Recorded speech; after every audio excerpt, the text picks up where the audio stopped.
wabarakatuh. Semoga pertemuan ini menjadi pertemuan yang terulang kembali nanti dalam surga Allah. Sebab pertemuan ini diundang oleh Al-Quran. Rasulullah tegaskan, Iqra'ul Quran fa innahu ya'ti yawmal qiyamah syafi'an li ashabi. Bacalah Al-Quran karena Al-Quran akan mengunjungi sahabat-sahabatnya di akhirat untuk memberikan syafaat. Bapak-bapak, ibu-ibu, para wali, mahasantri mendukung putra-putrinya untuk menjadi pembaca penghafal Quran. Semoga termasuk yang tercantum dalam hadis Rasul, man dalla ala khairin falahu mithlu ajri fa'ilihi. Siapa yang menunjukkan kepada kebaikan, maka orang tersebut akan mendapatkan nilai sebanyak nilai yang Allah berikan kepada pengguna petunjuk tersebut. Ketika bapak dan ibu mendukung putra-putrinya untuk menjadi penghafal Al-Quran dengan berbagai usaha, doa terus-menerus, itu akan dapat nilai juga, nilai belajar, nilai membaca, nilai menghafal Quran. Karena tentu dengan tanpa dukungan orang tuanya, putra-putri juga tentunya akan merasakan kekosongan ya, kurang semangat. Oleh karena itu maka dukungan dari orang tua sangat-sangat berperan untuk dicapai keberhasilan yang dicita-citakan putra-putri ini. Semoga Allah berikan kemudahan kepada putra-putri Bapak Ibu untuk menjadi sahabat Al-Quran. Tidak sekedar menghafal bacaan, tapi menghafal komunikasi dirinya dengan Allah.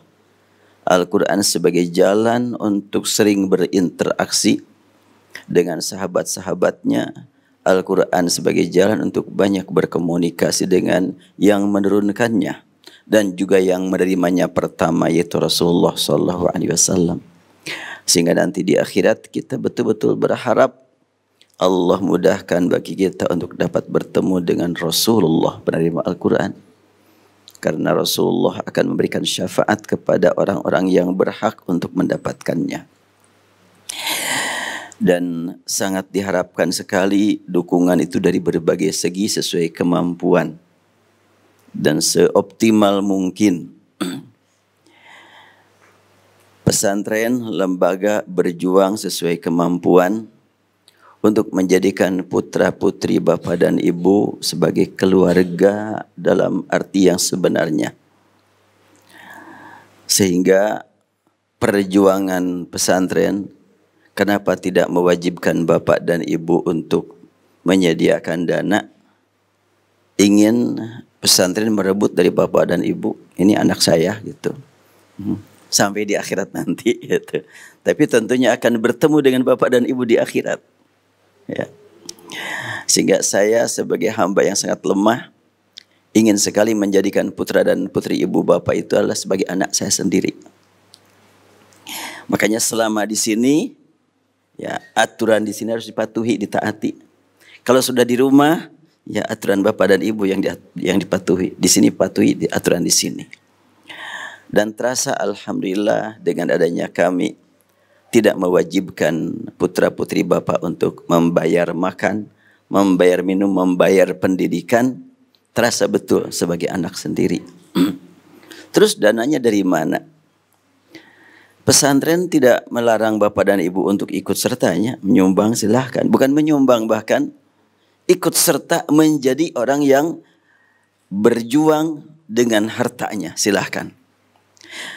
Atau tidak dengan harta dari bapak dan ibu. Oh, saya punya tetangga, punya kenalan yang sangat dermawan, silahkan ikut sertakan mereka.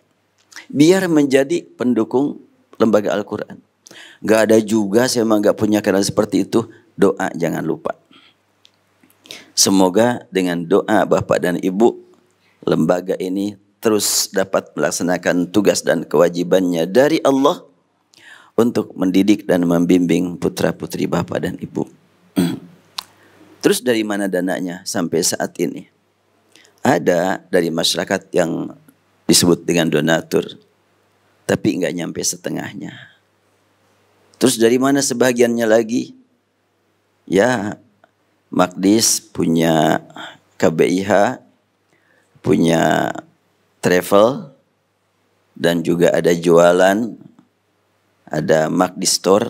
Ya dari situ maka ya untuk keperluan sehari-hari Allah jadikan lembaga ini sebagai jalan. Allah jadikan lembaga Magdis berupa travel, berupa KBIH, berupa jualan metode menghafal Quran, itu dijadikan jalan untuk menyalurkan, ya, untuk datangnya rezeki buat para penghafal Quran. Ya, terkadang tangan saya juga dijadikan jalan oleh Allah. Ya, alhamdulillah dengan adanya para santri di sini, saya pun suka menyampaikan kepada masyarakat tentang para santri sedang menghafal Quran, dan Allah berikan kemudahan untuk dapat rezeki buat para santri. Oleh karena itu maka sangat diharapkan doa para sesepuh, para wali agar terus berjalan pendidikan dan pembinaan ini. Dengan adanya tanpa mewajibkan pembayaran, maka sangat dirasakan nikmatnya komunikasi dengan para putra bapak dan ibu di sini. Benar-benar ya, kalau umpamanya ada yang terlambat bangun tidur, ya udah kepada anak saya sendiri dipaksa dikusrukan ke surganya. Jadi yang terlambat saya sholat berjamaah di sini di belakang. Yang muadzin mau komat, tunggu dulu, belum lengkap nih. Coba lihat di mana yang belum datang. Masih ada yang di sana. Masih ada yang tidur, bangunin. Dibangunin sama temannya, mungkin cuek-cuek aja. Akhirnya saya langsung membangunin. Ketika tidak bangun juga, langsung saya goyang badannya. Bangun, sebenarnya ini udah mau komat. Kaget mungkin, oh Saiful Islam yang bangunin. Saya kadang-kadang sering seperti itu. Ya dalam hati, ya ini anak saya harus bagaimana lagi. Tidak saya beda-bedakan dengan anak kandung sendiri. Dan demikian juga ya Umi di sini. Dan bahkan mungkin kalau para santri ini baik putra ataupun putri, dengan Umi lebih dekat daripada dengan saya. Karena kalau Umi mah lebih senang, membentaknya lebih senang gitu. Nyuruhnya lebih senang gitu. Apa aja dia senang. Tapi para santri juga senang dibentaknya kelihatannya. Senang disuruh gitu. Enggak merasa dengan siapa-siapa. Itu alhamdulillah karunia dari Allah. Saya pun tidak membayang-bayangkan dulu sebelum mendirikan pesantren akan merasakan nikmat seperti ini. Oleh karena itu maka sangat-sangat berharap sekali pada Allah agar para putra, putri, bapak dan ibu nanti dikumpulkan oleh Allah dalam surga saat menerima syafaat dari Rasul dan dari Al-Quran. Dan doakan para ustadz, para ustadzahnya agar betul-betul dipertemukan nanti di akhirat. Karena tentu para ustadz dan ustadzahnya di sini dengan penuh kesabaran. Ya saya perhatikan mereka alhamdulillah sabar-sabar. Kadang-kadang ada santri yang mungkin ya biasa lah, yang namanya juga anak-anak ya, naik turun. Aslinya kadang-kadang kelihatan. Asli bawaan dari rumahnya kelihatan di sini gitu. Seperti apa ini anak ini. Macam-macam lah gitu. Ya kita mau memaklumi semuanya juga ya dalam proses, dalam perjalanan. Perjalanan mencari jati diri. Menjadi orang yang berguna bagi kepentingan pribadi, keluarga dan masyarakat dan umat. Dan tidak kalah pentingnya tentu pemantauan bapak dan ibu dari rumah. Ini sangat diperlukan oleh lembaga. Terutama ketika putra dan putri ibu bapak minta izin pulang. Ini benar enggak nih pulang ke rumahnya kan? Di sini mereka dilarang memegang handphone kecuali diizinkan dalam jangka sebulan. Berapa lama dalam sebulan? Kasih tahu? Hah? Dalam sebulan berapa lama dikasih waktu? Buka handphone Kang Adit. Berapa dalam sebulan? 2 jam dalam sebulan. Nah, diharap nanti kalau sedang pulang dijaga itu ya. Jangan sampai pulang tidur buka handphone, tidur buka handphone, mengpeng di rumah. Itu harus dijaga betul. Di sini dijaga, dipelihara supaya mereka cinta kepada Al-Qur'annya di atas segala-galanya. Karena kalau sudah cinta kepada Al-Quran, Al-Quran mencintai dia melebihi daripada cinta dia kepada Al-Quran. Upaya kita berkorban waktu, korban pikiran untuk Al-Quran, pelayanan kita kepada Al-Quran sangat-sangat terbatas. Pelayanan Al-Quran kepada kita tiada batasannya. Alhamdulillah, ini yang patut ya saya ingatkan diri saya sendiri. Untuk meningkatkan syukur kepada Allah Subhanahu wa taala. Hidup bersama Al-Qur'an, tentu saya berjuang ingin menjadi sahabat Al-Qur'an, tidak mampu kecuali hanya batas-batas tertentu. Tapi Al-Qur'an memperhatikan kita sangat luar biasa. Saya diberi nikmat sehat sejak pandemi, lebih sehat daripada sebelumnya. Mungkin di antara Bapak dan Ibu ada yang pernah dengar, sewaktu saya dulu membuka pesantren Putra tanggal 18 Januari 2016, itu untuk Putra 2016. Saya habis membuka, kemudian saya ngisi pengajian di Telkom, pulang dari Telkom langsung ke rumah sakit. 2 minggu dirawat. Sewaktu dirawat tidak boleh bangun, tidak boleh duduk. Kalaupun mengangkat kepala paling tinggi 20 derajat. Karena stroke, pecah di sini. Dan sejak itu saya tidak mampu berpikir yang berat-berat. Berpikir yang berat langsung tumbang, seharian berdenyut sakit. Sehingga tidak bisa nulis buku. Yang sebelumnya saya sudah pernah nulis buku. Namun pada waktu pandemi ya tidak banyak kegiatan. Tepatnya Oktober 2020 saya mencoba menulis buku lagi. Merasa terpanggil saat membaca terjemah Al-Quran yang sudah beredar. Terpanggil untuk memberikan catatan tentang terjemah. Ya bahasa kasar nama ngoreksi lah gitunya. Tapi bahasa halusnya memberikan catatan gitu. Contohnya apa? Dzalikal kitab. Diartikan kitab Al-Quran ini. Kenapa jadi ini? Dzalika itu. Dzalikal kitabu, itulah Alkitab. Udahlah saya bikin, saya coba lagi nulis buku. Kemudian kan Alhamdulillahi Rabbil Alamin, segala puji bagi Allah Tuhan semesta alam. Rabbil Alamin, Tuhan semesta alam. La ilaha illallah, tiada Tuhan selain Allah.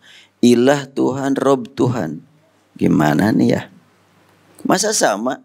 Dua kata yang berbeda kok terjemahnya sama?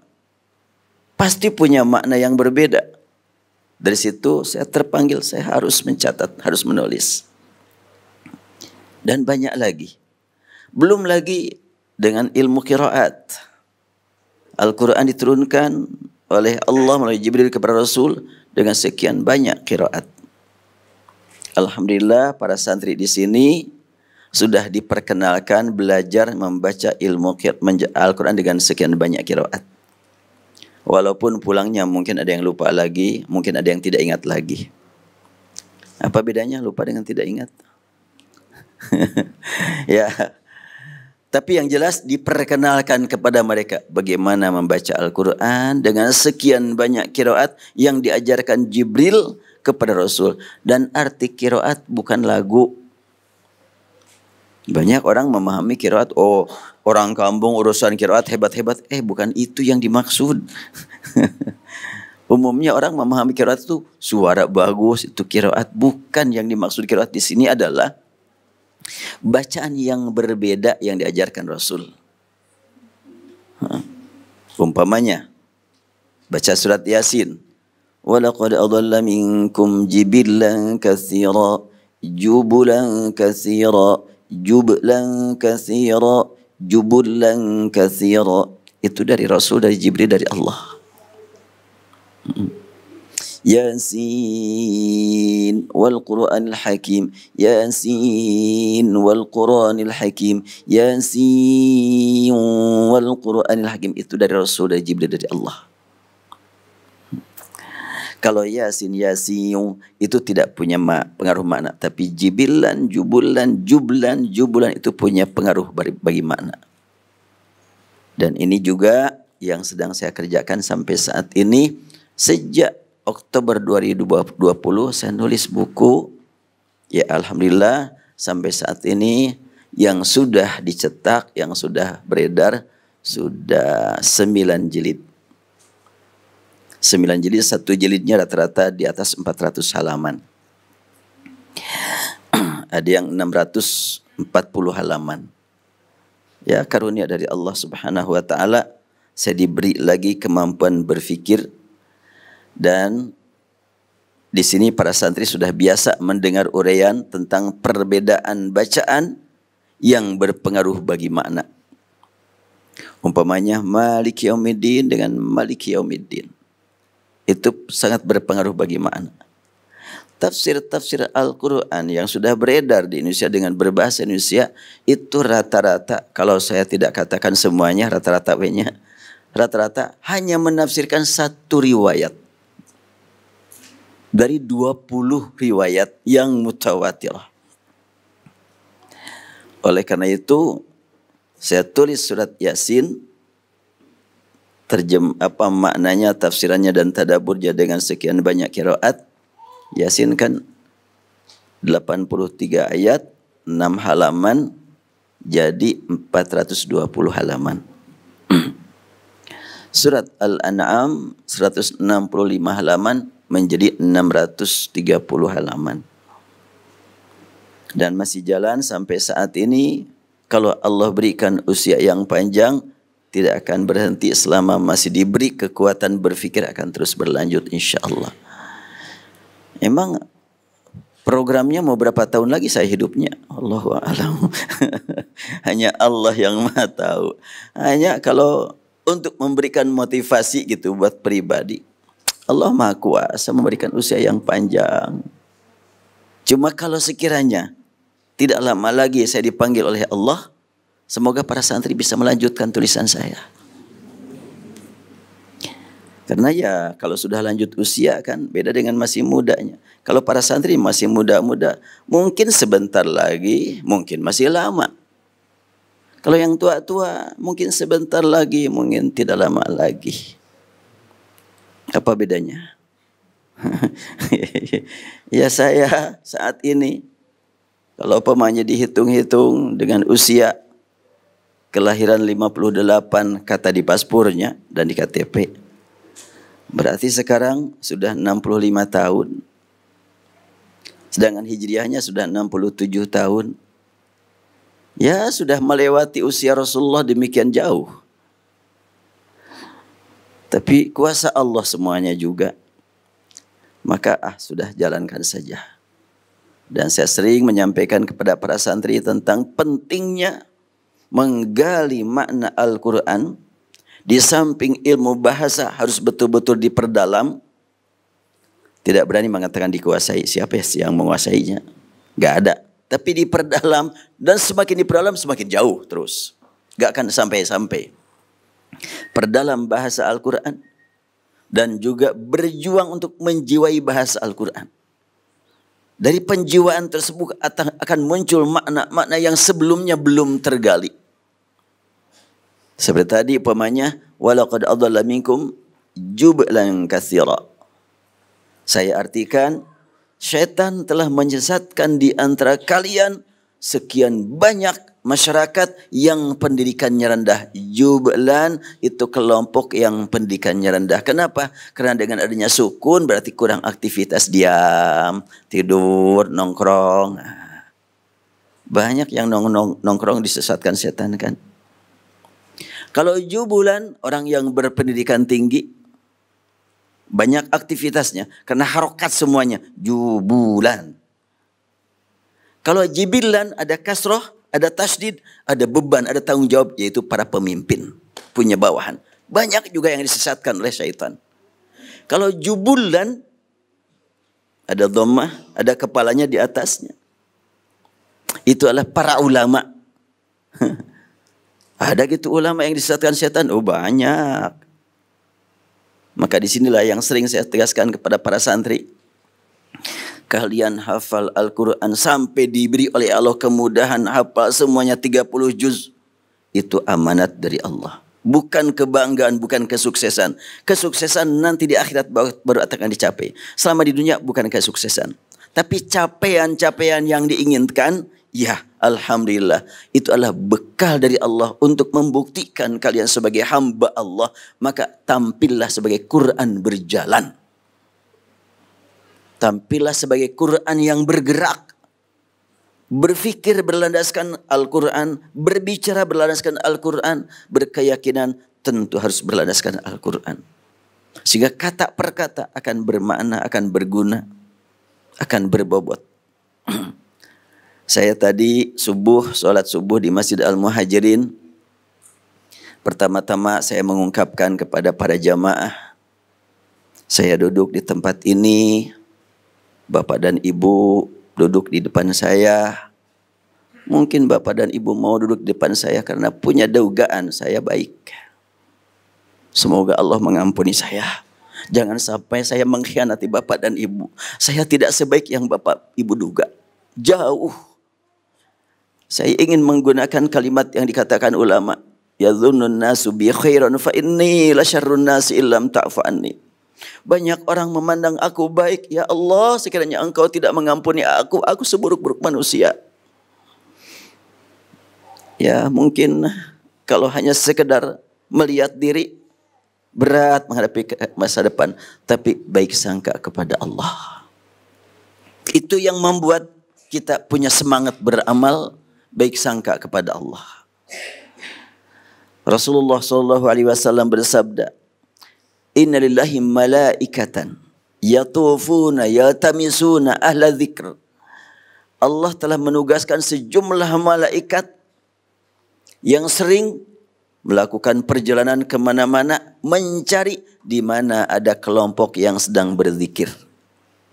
Ketika ditemukan, maka malaikat yang sudah menemukan bilang sama malaikat yang lain, para malaikat, aku sudah menemukan, yuk kita kumpul di sini. Maka mereka langsung membentangkan sayapnya sampai menutupi ke langit. Dan Allah bertanya kepada malaikat, apa sih yang mereka kerjakan di situ? Malaikat menjawab, mereka memuji engkau, menyanjung engkau, menyatakan maha suci engkau. Emang mereka sudah melihat aku? Allah bertanya bukan tidak tahu. Tapi biar pertanyaan Allah dan jawaban malaikat kita dengar dan kita resapi, kita jiwai. Maka malaikat menjawab, enggak ya Allah, mereka belum melihat engkau. Kira-kira kalau mereka sudah melihat aku kayak apa? Malaikat menjawab, oh akan semakin khusyuk ibadahnya. Akan semakin sering tasbih tahmidnya. Akan semakin semangat beramal soleh untuk meraih nikmat bertemu engkau. Lalu Allah kembali bertanya, apa sih yang mereka minta dari aku? Mereka minta surga ya Allah kepada engkau. Emang mereka sudah tahu surga? Sudah lihat surga? Belum ya Allah. Bila mereka sudah lihat kira-kira gimana? Bapak Kapayun masih penuh tuh. Ayo silakan agak ke depan. Bisi jatuh jungkir kayak itu tuh. Ya.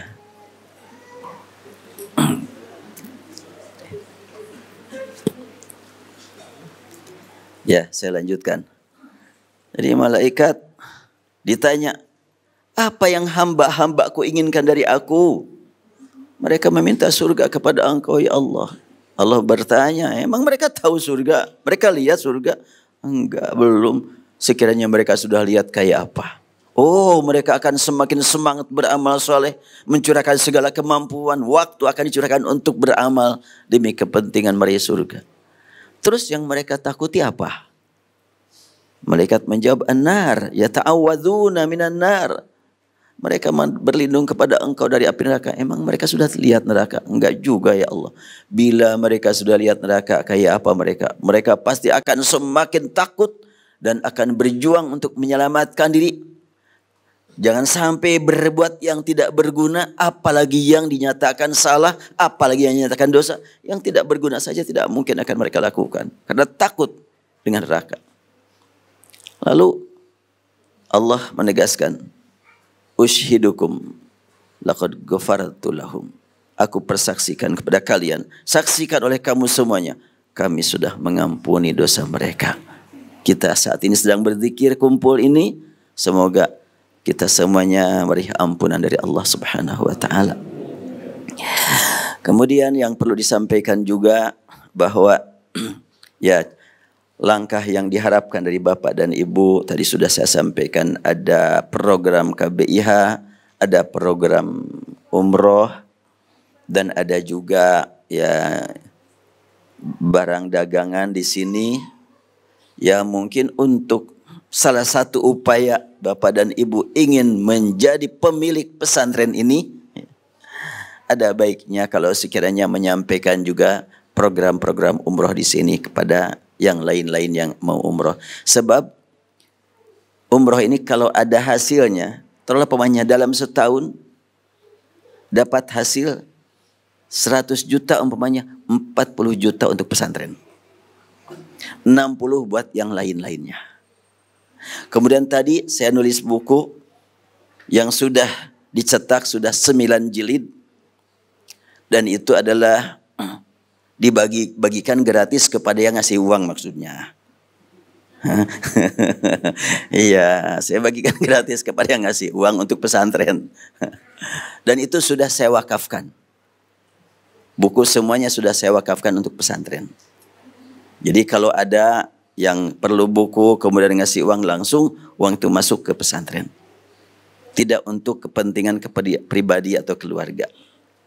Bahkan dalam buku tersebut sudah tertulis ini wakaf untuk pesantren. Dengan harapan kalau saya sudah meninggal, masih bisa nyumbang buat kelancaran pesantren melalui buku itu.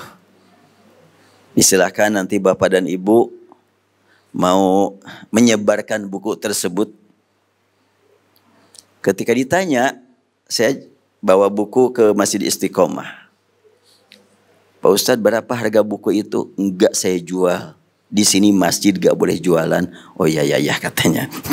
Tapi di luar siapkan, saya bilang. Berapa harganya? Silahkan mau berapapun. Yang penting malu. Ya tuh ada sedikit menyumbang ke pesantren. Gitu. Ini milik pesantren saya bilang. Makanya saya tidak berani menetapkan harga milik pesantren. Jadi bingung mereka. Makanya suka nanya kepada yang nunggu. Berapa ini? Ya kata santri. Minimal sumbangan 150 buat satu buku. Nya atulah 200 nya mangga. Atau tong awis-awis teh atau 500 mangga atuh. Eta mah terserah lah gitu. Dan alhamdulillah itu berjalan terus atas pertolongan Allah Subhanahu wa taala. Untuk buku Yasin sudah dicetak 1 kali dan sekarang sedang diedit, dituntaskan untuk cetakan kedua. Itu antara lain penjelasan tentang jublan, jubulan, jibilan, jubulan katsira. Dan di akhir surat Yasin, saya tegaskan judul buku ini adalah Tafsir 10 Qiraat, Tadabbur Surat Yasin, Rindu Husnul Khatimah. Kenapa tafsir 10 qiraat? Karena saya terangkan tentang qiraat tadi. Apa makna jublan, jubulan, jibilan, jubulan? Contoh lain apa? Contoh lain di akhir surat Yasin, karena itu saya beri judul Rindu Husnul Khatimah. Karena di akhir, di khatimah surat Yasin ada kalimat Fasubhanalladzi biyadihi malakutu kulli syai'in wa ilaihi turja'un. Satu qiraat wa ilaihi turja'un. Qiraat yang lain wa ilaihi tarji'un. Apa bedanya antara bacaan turja'un dengan tarji'un? Dan ini tidak diterangkan di kajian-kajian tafsir yang lain. Untuk di Indonesia baru di Maqdis kelihatannya. Bahkan keterangan tentang wa ilaihi turja'un untuk sedunia baru di Maqdis. Kok berani ngomong begitu? Di tempat yang lain kan pakai bahasa Arabnya. Pakai bahasa Indonesia mah pasti di Maqdis lah gitu. Sekian banyak para ulama yang ahli-ahli tafsir, ahli Al-Quran dari Timur Tengah. Oh, luar biasa ilmu mereka. Kelemahan mereka nggak bisa nerangkan pakai bahasa Indonesia. Ya, saya berjuang sesuai dengan kemampuan. Apa makna wa ilahi tarja'un wa ilaihi turja'un? Maha suci Allah, pemilik semua kekuasaan, hanya kepadanya kamu semuanya dikembalikan. Dikembalikan. Itu turja'un. Wa ilahi tarja'un, hanya kepadanya kamu kembali. Gimana rasanya? Bahasa dikembalikan dengan kembali. Terasa bedanya? Ketika ada santri dikembalikan, ada salah apa kamu? Kan gitunya. Kok dikembaliin? Tapi kamu udah kembali, alhamdulillah. Beda itu. Nah, kita nanti menghadap kepada Allah dengan bacaan wa ilaihi turja'un, dan itu 9 qiraat, 18 riwayat membaca wa ilaihi turja'un.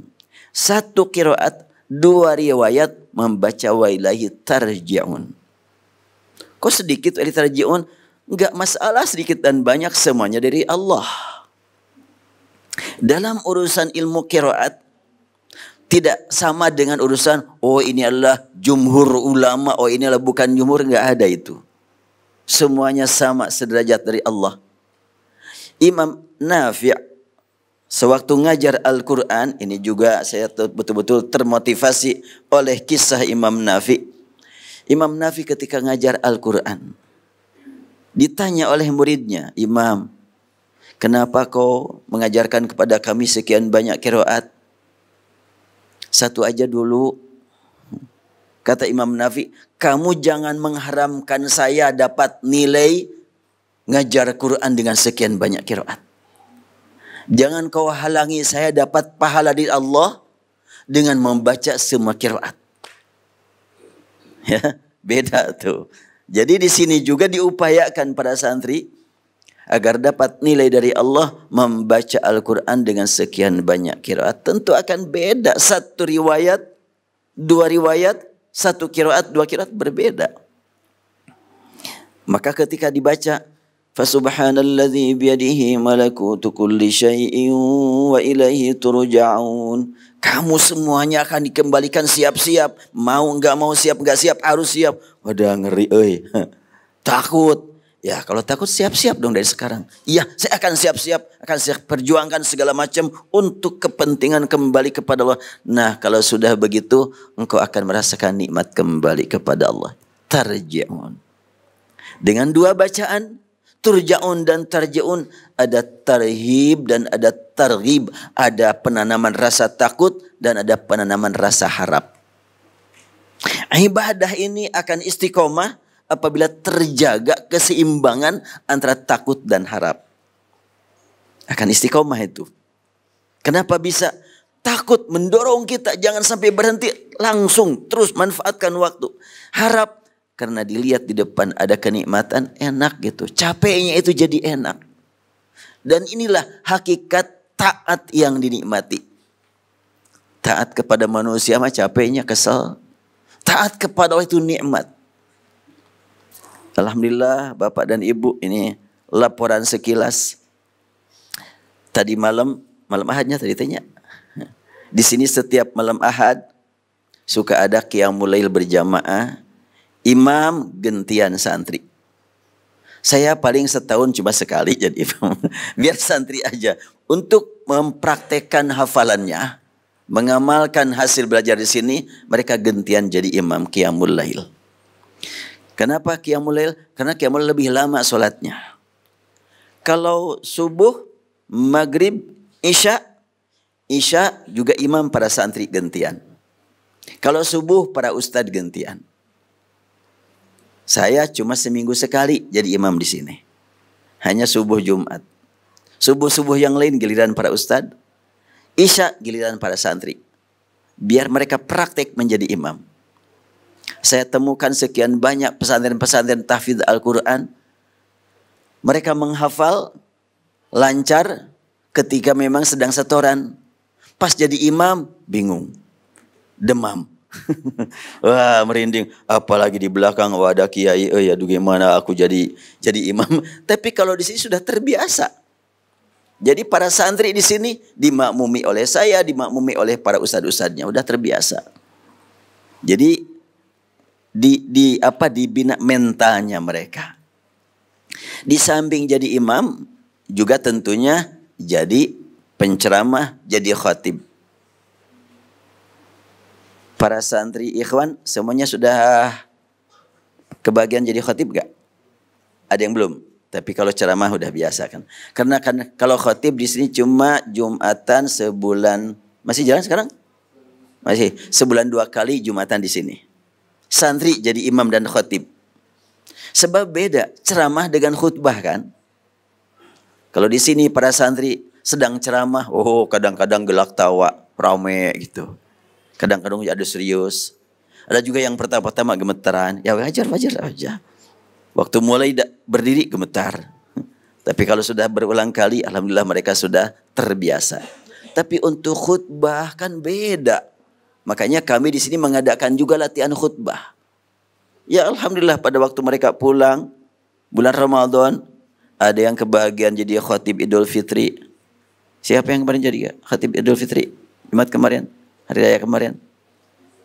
Ada kan ya? Kang Adit ya kalau nggak salah. Hah?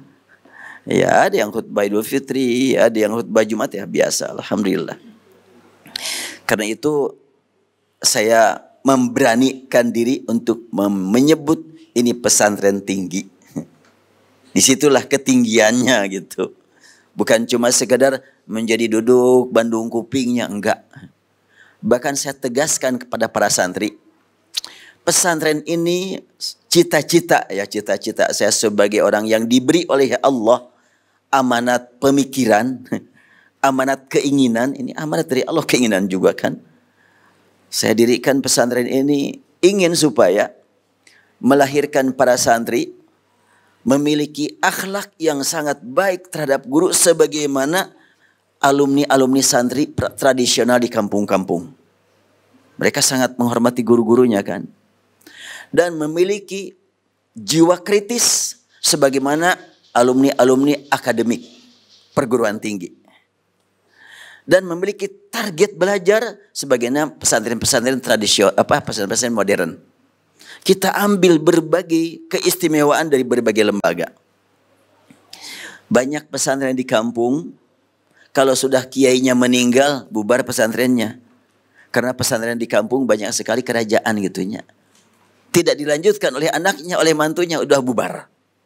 Di sini saya tegaskan, jangan sampai seperti itu. Bila ada keluarga saya dapat melaksanakan tugas, alhamdulillah. Bila tidak, siapapun lanjutkan. Ya alhamdulillah sampai saat ini masih saya libatkan anak dan mantu, saya libatkan semuanya. Putri yang pertama menerima setoran akhwat, putri yang kedua juga suka menerima setoran akhwat, ketiga juga menerima setoran. 3 putri saya. Kemudian suaminya juga, suami yang pertama, anak pertama jadi ketua yayasan. Yang kedua sekarang sedang menyelesaikan S3 di Madinah. Dia adalah pemimpin pesantren secara umum. Dan mantu atau suaminya yang putri yang ketiga adalah di sini yang memimpin sehari-hari. Jadi ya udah saya libatkan semuanya. Pokoknya kalau saya pemanya ngusrukan orang lain ke surga, piraku anak saya hente gitunya. Kusrukan ke surga anak saya juga. Harus aktif dalam pendidikan Al-Quran ini. Cuma kalau anak saya 5 ya, 3 putri, 2 putra. Kalau 2 putra, yang satu suka jadi imam di sini, yang satu lagi belum mau. Enggak katanya, yang lain aja ya silakan. Padahal ya sudah punya hafalan. Mereka juga sudah ada hafalan, enggak tahu masih terpelihara apa enggak lah. Punya hafalan 12 juz katanya, tapi enggak tahu terpelihara apa enggak. Ya itulah saya melibatkan semua anggota keluarga. Selama masih memungkinkan keluarga dilibatkan, saya libatkan. Tapi tentu itu bukan merupakan pegangan utama. Kalau sekiranya ke depan ada perubahan-perubahan, ada umpamanya dari putra atau putri ibu yang lebih tepat untuk memimpin ini, ya lakukanlah. Mampu memiliki ide-ide baru, silahkan. Karena ini adalah titipan dari Allah, bukan milik pribadi atau keluarga. Titipan dari Allah Subhanahu wa taala.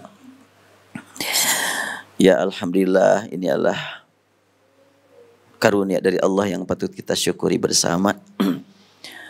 Hanya itu saja, barangkali kalau sekiranya nanti Bapak dan Ibu merasa ada disodorin kertas untuk ditandatangani oleh para ustadz di sini, para musyib, itu dalam rangka menjaga kedisiplinan santri demi kepentingan masa depan mereka, anak kita semuanya saling membantu.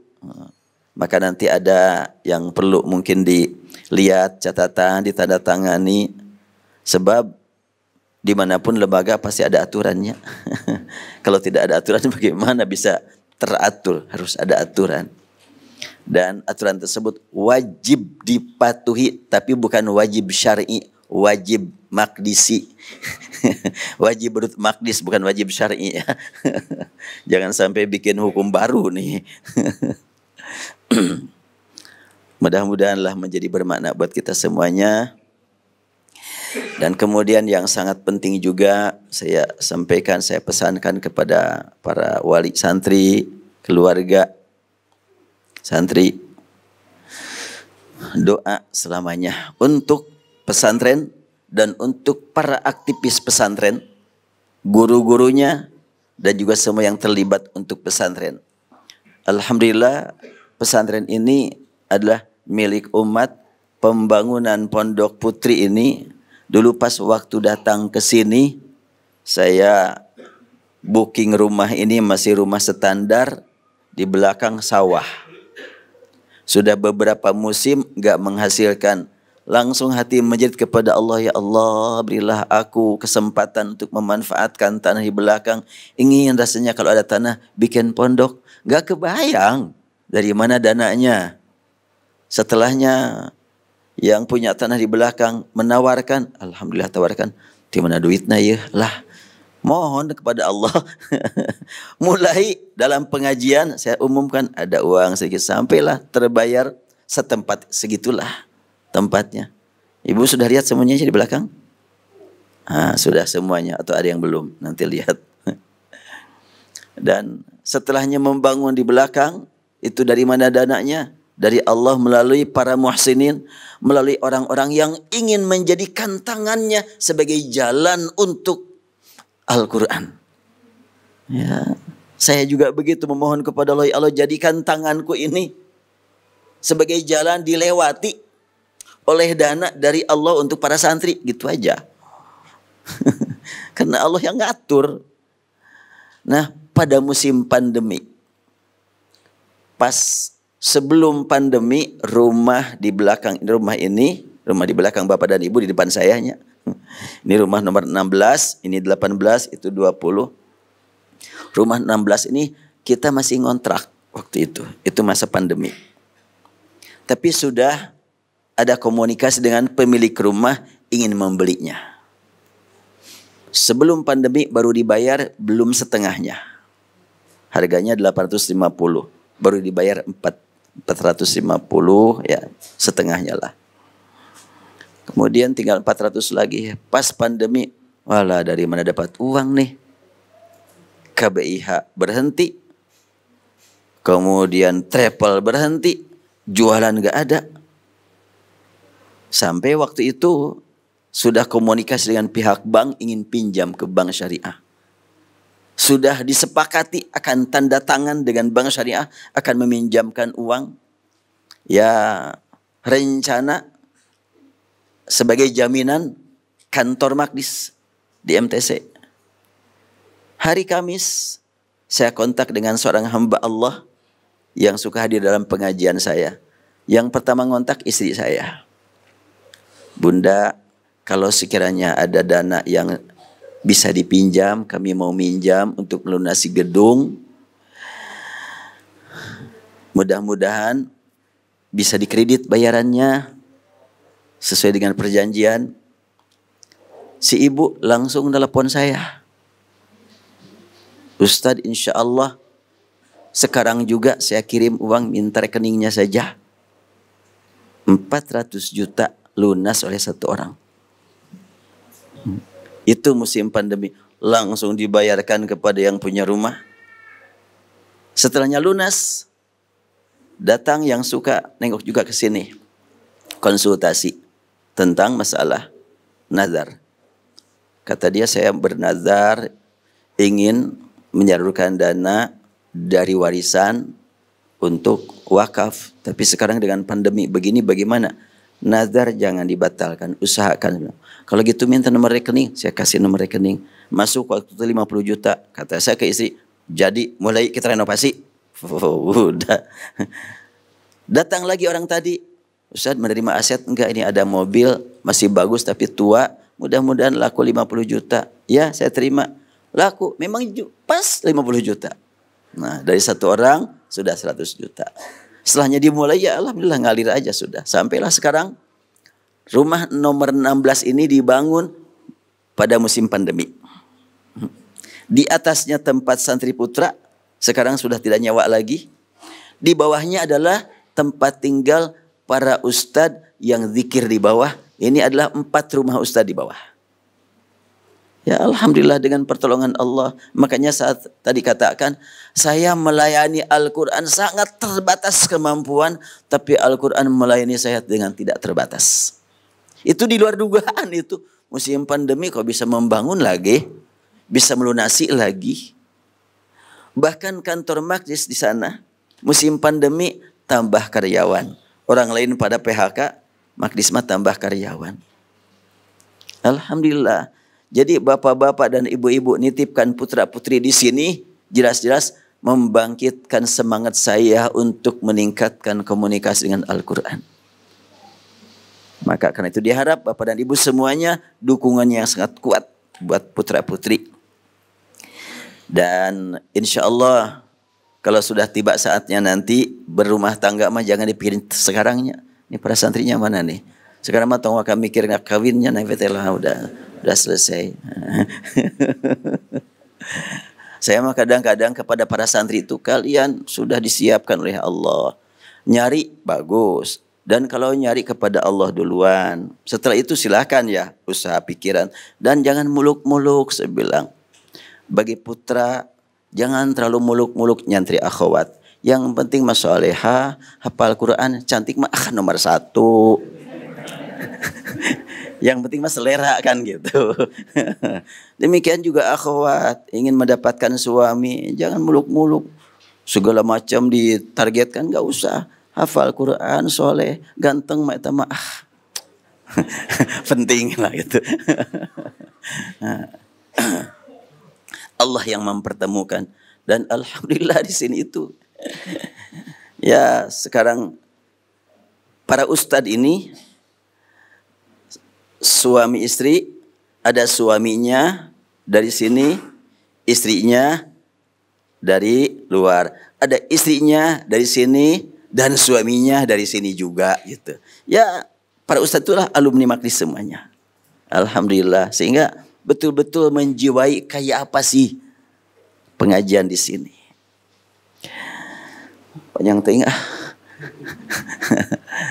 Saya mungkin sekarang mau keluar dulu sebentar, nanti kesini lagi karena ada reuni alumni haji. Sangat berharap mereka untuk supaya bisa saya hadiri, sehingga saya akan keluar dulu, nanti mudah-mudahan bisa ketemu lagi sini. Jadi mohon maaf tidak hadir terus karena ya ini juga ikatan orang-orang yang sudah berhaji dengan Maqdis dan umroh, kami terus jalin komunikasi dengan mereka. Bahkan ketika mereka selesai melaksanakan ibadah haji, saya tegaskan kepada mereka, Al-Hajjul Mabrur laisa lahu jazaa'un illa jannah. Haji mabrur tiada balasan kecuali surga. Surganya sudah didapat belum oleh bapak dan ibu? Belum, makanya jangan selesai ibadah hajinya. Selesai di Mekah, selesai di Madinah, perjalanan hajinya masih dipelihara sampai di tanah air. Caranya bagaimana? Buktikan talbiyah kita menyambut panggilan Allah, buktikan. Allah memanggil berinfaklah kamu, ayo siap. Allah memanggil dirikan pendidikan, ayo siap. Allah memanggil berhubunganlah dengan Al-Quran, ayo siap. Itu maksudnya adalah perjanjian yang diikrarkan waktu ihram. Kalimat labbaik Allahumma labbaik. Nah, buktikan. Sehingga saya sampaikan kepada para jamaah, pulang dari haji, programnya apa?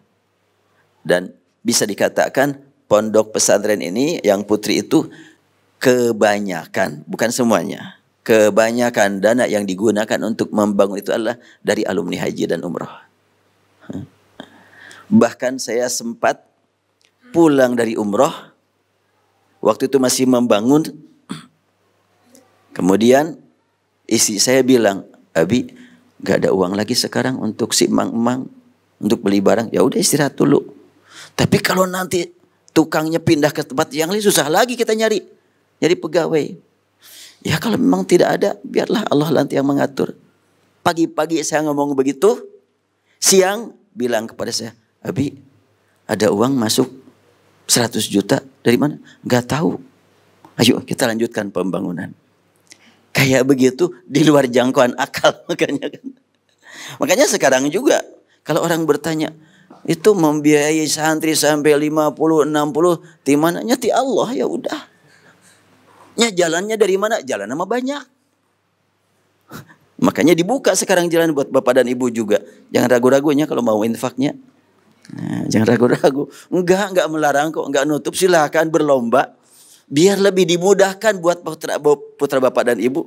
Lebih dimudahkan untuk menjadi ahli Al-Quran. Yang penting mah ikhlas. Gak usah sedikit-sedikit. Iya. Kalau sedikit ikhlas wajar. Yang hebat itu kan banyak ikhlas hebatnya. Ya, itu yang paling penting kan. Makanya silakanlah berlomba, berjuang. Kita berharap pada Allah. Semoga dengan perjuangan bapak dan ibu, perjuangan lahir dan batin, Allah berikan kemudahan buat putra bapak dan ibu menjadi da'i, menjadi penyebar persatuan, penyebar rahmat buat seluruh alam. Seperti yang Allah tegaskan buat Rasulullah, wa ma arsalnaka illa rahmatan lil alamin. Oh iya, catatan yang paling penting buat saat disampaikan kepada bapak dan ibu. Saya sering menyampaikan dalam pertemuan-pertemuan seperti ini dan mungkin sudah pernah mendengar sebelumnya. Alhamdulillah, sesuai dengan yang saya inginkan sejak awal, lembaga ini ingin menjadi lembaga pemersatu umat.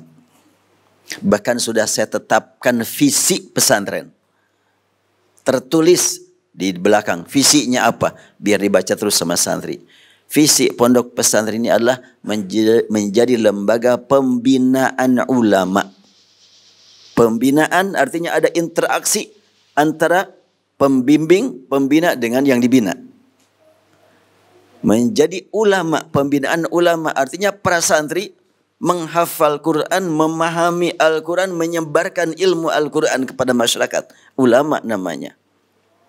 Ilmunya tentu Allah yang ngasih kalau ilmu ya. Seberapa luas yang diterima oleh masing-masing, Allah yang memberi.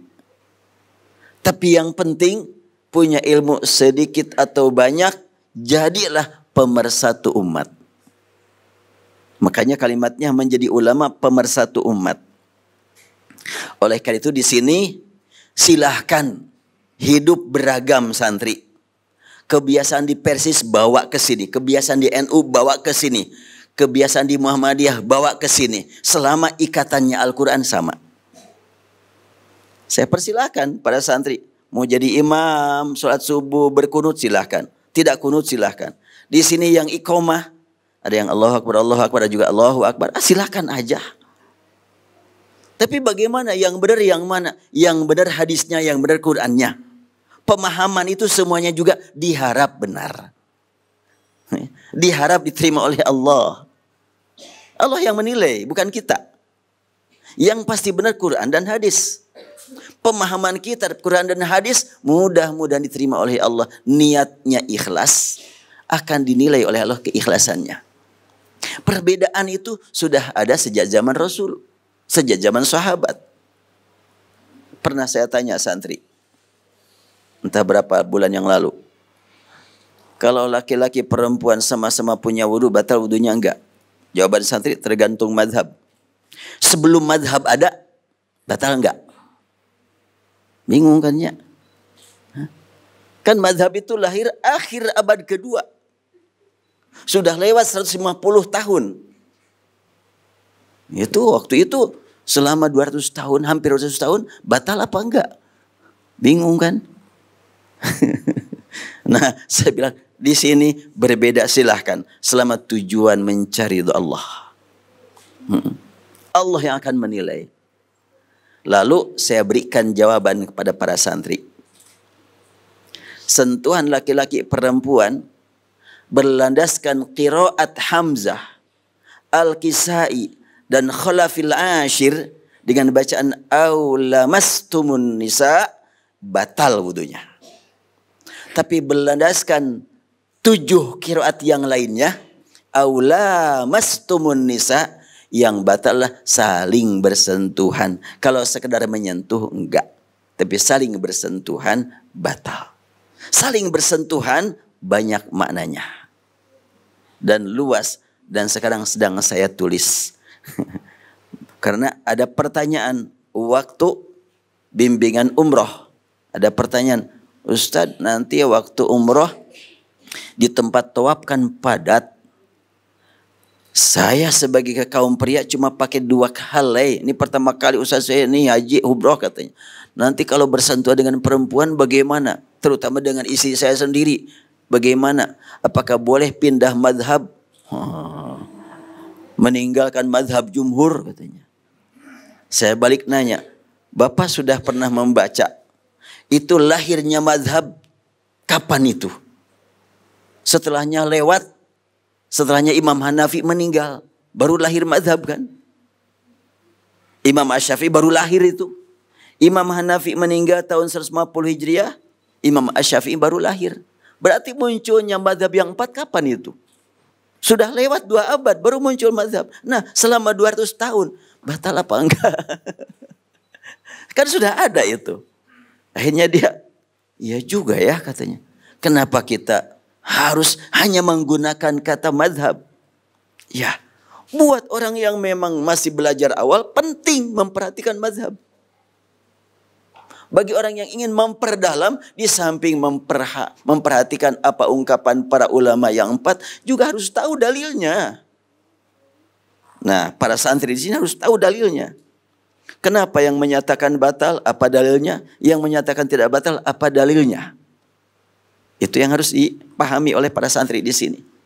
Makanya nanti kalau bapak dan ibu melihat putra dan putri ibu, kok lain sekarang anak saya jadi semakin terbuka. Itulah memang hasil pendidikan di sininya. Jadi enggak ngotot gitunya. Tekekeh tinggal gitunya. Ya, ketika melihat perbedaan aman-aman saja. Perbedaan itu kan dalam memahami, dalam pemikiran, akidahnya sama. Sholatnya sama menghadap kiblat. Qurannya sama. Sama-sama 30 juz. Enggak barangkali yang membatalkan Al-Qurannya 31 juz, enggak ada. Semuanya Qurannya sama, enggak ada perbedaan. Maka di sini saya tegaskan kepada para santri. Para santri yang diutus oleh pesantren Persis, nanti balik ke Persis, jadilah kamu sebagai Persis yang berakhlak Al-Quran. Para santri yang diutus dari pesantren NU, balik ke lingkungan NU, jadilah orang NU yang berakhlak Al-Quran. Dari Muhammadiyah kembali ke Muhammadiyah, jadilah Muhammadiyah yang berakhlak Al-Quran.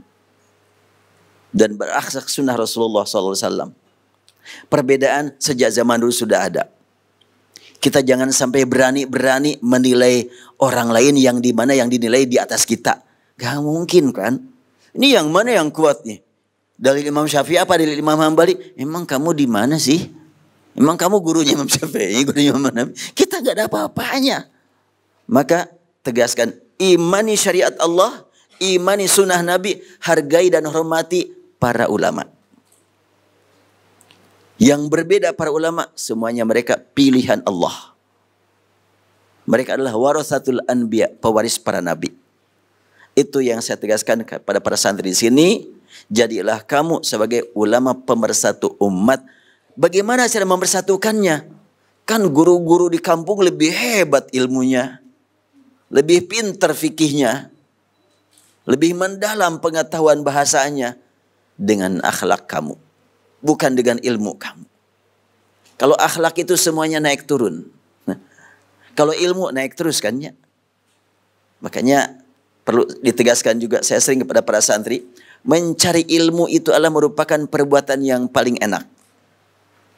Mencari ilmu itu adalah merupakan aktivitas yang meyakinkan. Meyakinkan apa? Nggak pernah rugi. Coba, bisnis ada ruginya. Berpolitik ada ruginya. Mencari ilmu mah nggak pernah rugi. Baca 2 buku, dapat ilmu dari 2 buku. Tambah lagi buku, dapat ilmu 3 buku. Enggak pernah dapat 2 buku, baca lagi 1 buku, hilang yang 2 buku. Enggak begitu. Ilmu itu bertambah terus. Nah sekarang, tambahkan ilmu terus, tapi ingat, saat ini mencari ilmu lebih mudah dibanding dengan zaman dulu. Karena ada alat teknologi yang begitu luar biasa. Tetapi untuk menjadi orang yang mengamalkan ilmu, ternyata saat ini lebih banyak godaannya. Lebih banyak perusaknya. Lebih banyak tantangannya. Makanya kalau bapak dan ibu umpamanya mau ngontak anaknya susah karena tidak megang handphone, itu sasarannya lah. Habis kalau megang handphone diganggu oleh handphone. Saya kemarin ngisi pengajian hari Selasa di Masjid Al-Jabar, tapi bukan di dalam, di luar. Mengkaji surat Al-Falaq. Wa min syarrin nafatsati fil 'uqad. Kita mohon perlindungan kepada Allah dari bahaya hembusan-hembusan atau gerakan-gerakan yang tidak terlihat, namanya nafasat, tiupan-tiupan. Tiupan itu kan kekuatan yang tidak kelihatannya. Yang namanya udara keluar dari mulut kan nggak ada yang tahu warna udara apa, merah, putih. Bentuk udara lonjong, bulat, nggak ada. Tapi kekuatannya luar biasa kan. Rumah hancur karena angin. Pesawat sampai terbang karena angin. Nafasat. Nah itu adalah kekuatan-kekuatan yang tidak terlihat. Fil 'uqad. Akdun dalam terjemahan adalah buhul-buhul, itu berbicara tentang sihir. Tapi sekarang lebih luas mananya. Uqad bisa HP. Coba.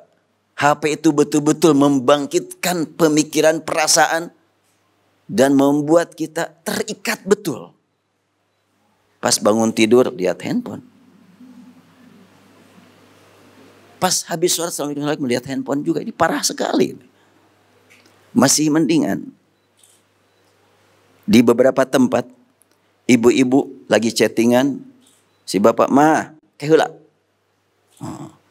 Ma, kehula.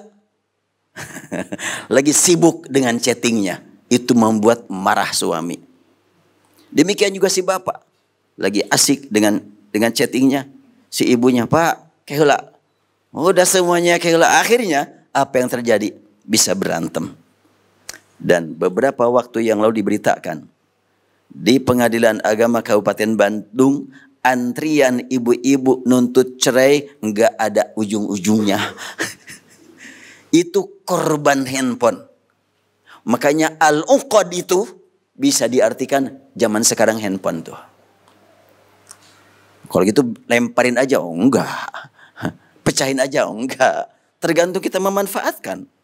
Sebab yang dibikin buhul oleh para penyihir juga kan tergantung pemanfaatan. Enggak selalu fisik itu merusak, fisiknya enggak merusak. Yang merusak kan sikap kita terhadap fisik. Dan sekarang ini saya punya kenalan yang sangat dekat, seorang bapak yang saleh, dermawan, termasuk ke sini banyak sekali berjasa. Dia ditinggal istrinya, sudah punya anak, ditinggal istrinya, itu korban elektronik, pergi.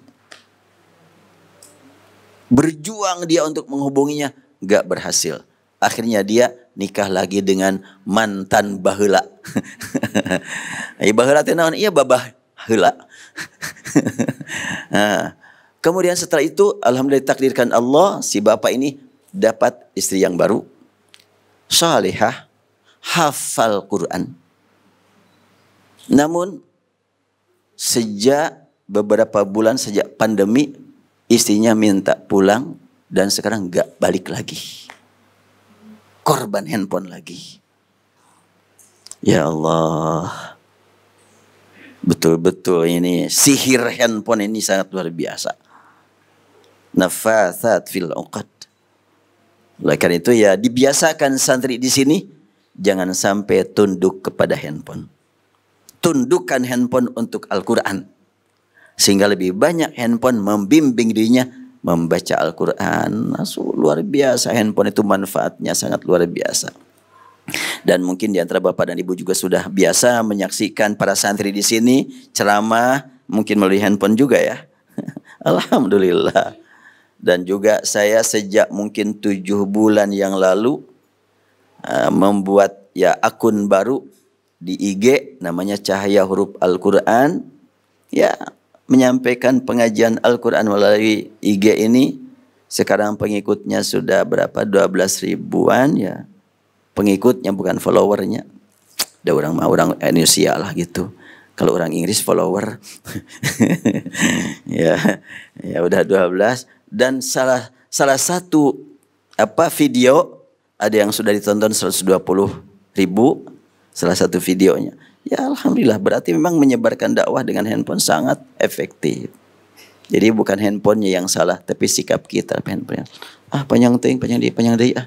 Terus saya akhiri dulu sampai di sini. Insyaallah nanti ketemu lagi. Saya mau menghadiri dulu acara di luar. Subhanakallahumma bihamdik nasyhadu an la ilaha illa anta nastaghfiruka wa natubu ilaik. Walhamdulillahirabbil alamin. Assalamualaikum warahmatullahi wabarakatuh.